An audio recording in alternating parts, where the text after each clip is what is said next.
కాలుష్యం కాటుకు మనం తినే ఆహారం విషతుల్యంగా మారుతోంది.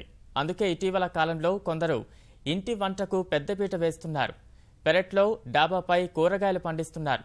రసాయనాలు వాడకుండా సేంద్రియ పద్ధతుల్లో సేద్యం చేస్తున్నారు. ఈ క్రమంలోనే భాగ్యనగరంలో ఓ ఇంటి యజమాని డాబాపై ఏకంగా వరిని పండించి ఔరా అనిపించాడు.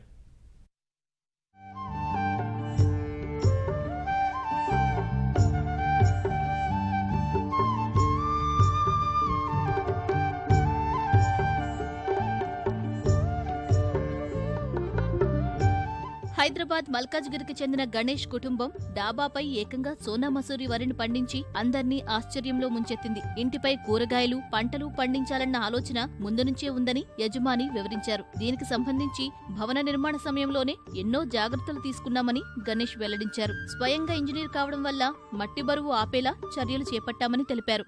ఇంటిపైన డాబా తోట వేయాలనే ఒక ఉద్దేశం ఉండటం వల్ల, నేను సివిల్ ఇంజనీర్ని కావటం వల్ల స్లాబ్ థిక్నెస్ అది ఎక్కువ వేయటము, స్ట్రెంత్ ఎక్కువ తీసుకోవడానికి. ఎందుకంటే ఇదంతా డెడ్ లోడ్ ఉంటుందండి, మట్టి నీళ్లు చాలా హెవీగా ఉంటాయి. దాన్ని స్పెషల్ డిజైన్ చేయించాము. తర్వాత 4-5 సార్లు లీక్ ప్రూఫ్ కాంపౌండ్తో చేయించాము. దీనివల్ల ఎటువంటి లీకేజ్ కానీ క్రాక్స్ కానీ మా దగ్గర లేవండి.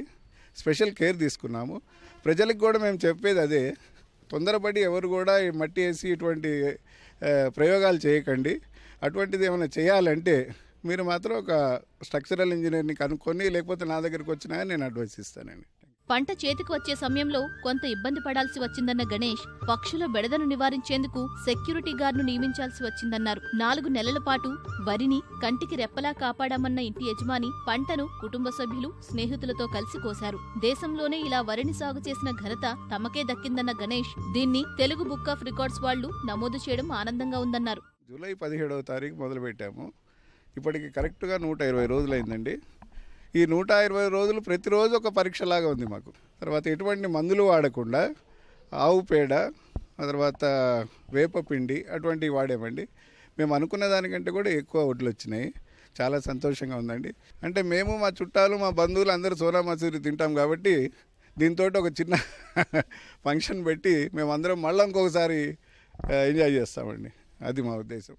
మేడపై పండించిన ధాన్యం ఏడాదంతా తినేందుకు సరిపోకపోయినా ఇలాంటి ప్రయత్నం వల్ల మానసిక ఆనందం లభిస్తుందని చెబుతున్నారు. కూరగాయలు, పూల మొక్కల్లా కాకుండా వరిని పండించడం చాలా కష్టంతో కూడిన ప్రక్రియని అభిప్రాయపడ్డారు. ఏదేమైనా సొంతంగా వరిని పండించడం ఆనందంగా ఉందంటున్నారు గణేష్.